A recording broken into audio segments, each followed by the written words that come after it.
A beaver pond is a busy place. Standing water is pretty scarce in most greater Yellowstone environments, so the ponds and marshes that beavers create when they dam a stream attract and support a wide variety of plant and animal life. Beaver ponds nourish and support willows and other water-loving vegetation, which in turn attract animals like moose. This bull moose is sporting a full rack of antlers that we would expect to see in late fall. The heavy antlers are shed in winter and grow back through spring and summer.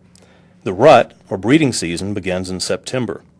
It's during this time that the antlers are used to advertise the age and status of the bull.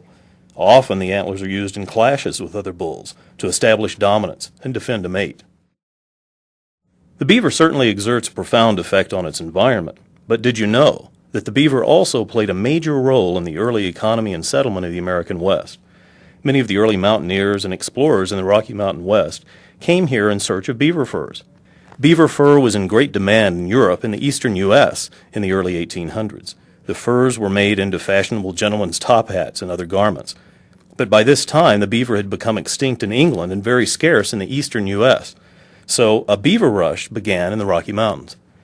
Pelts sold for up to $8 a pound. By 1830, more than 200,000 pelts a year were being shipped to London, and the beaver was becoming scarce even in the remote areas of the Rocky Mountains. Fortunately for the beaver, fashions began to change around 1840, and demand for beaver fur declined. Today, the beaver has made a comeback through much of the Rocky Mountains, though it remains scarce in some key waterways in Yellowstone National Park.